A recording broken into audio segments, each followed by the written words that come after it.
Hi viewers, welcome to Telugu word. Serial నటించే వాళ్ళలో అందరినీ మెప్పించగల సత్తా కొంతమందికే ఉంటుంది. అలాంటి వాళ్ళు ప్రేరణ ఖమ్మం కూడా ఒకరు. బుల్లితెర ప్రియులకు పరిచయం అవసరం లేని పేరు. కృష్ణ ముకుంద మురారి సీరియల్ ద్వారా తెలుగు ప్రేక్షకులకు పరిచయమైంది. అయితే ఈ సీరియల్లో మెయిన్ లీడ్ రోల్ పోషించిన ప్రేరణ అందం, అభినయంతో అందరినీ కట్టిపడేసింది. మరింత పాపులర్ అయింది కూడా. అయితే ఆ తర్వాత బిగ్ బాస్ రియాలిటీ షోలో పాల్గొని ఇంకా పాపులారిటీని సొంతం చేసుకుంది. తన ఆట తీరుతో మంచి గుర్తింపు తెచ్చుకుంది.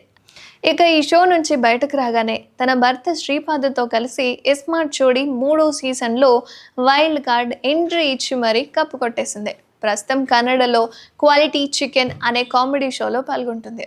అలాగే ఇటు తెలుగులో పలు సీరియల్స్, రియాలిటీ షోస్ కూడా చేస్తుంది.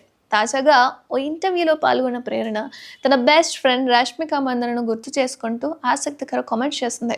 ప్రేరణ ఖమ్మం, రష్మిక మందన ఇద్దరు బెస్ట్ ఫ్రెండ్స్ అన్న సంగతి ప్రతి ఒక్కరికి తెలిసిందే. అయితే వీళ్ళిద్దరూ కలిసి మోడలింగ్ రంగంలోకి అడుగుపెట్టారు. కలిసి ఆడిషన్స్ కూడా ఇచ్చారట. ఈ విషయాన్ని బిగ్ బాస్ రియాలిటీ షోలో బయటపెట్టింది ప్రేరణ. ఇది ఇలా ఉంటే తాజాగా ఓ ఇంటర్వ్యూలో ప్రేరణ మాట్లాడుతూ, నాకు బద్ధకం ఎక్కువ, ఒక్కోసారి స్నానం చేయడానికి కూడా చాలా బద్ధకం అనిపిస్తుంది. నా భర్తతో నేను సంతోషంగానే ఉన్నాను, కానీ ప్రేమలో ఉన్నప్పుడు మేము బ్రేకప్ కూడా చెప్పుకున్నామని చెప్పుకొచ్చింది ప్రేరణ. ఆ తర్వాత వెంటనే కలిసిపోయే వాళ్ళం. ఫస్ట్ ప్రాజెక్ట్ చేస్తున్న సమయంలో హీరో చెంపపై ముద్దు పెట్టాల్సి ఉంటుంది అని, అప్పుడు చాలా ఇబ్బంది పడ్డాను అని చెప్పుకొచ్చింది ప్రేరణ.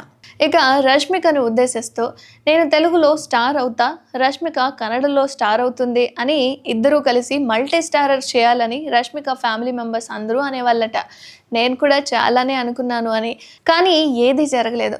ఒకప్పుడైతే తనకు నేను గుర్తున్నాను, మరి ఇప్పుడు గుర్తున్నానో లేదో తెలీదు అంటూ మాట్లాడింది ప్రేరణ.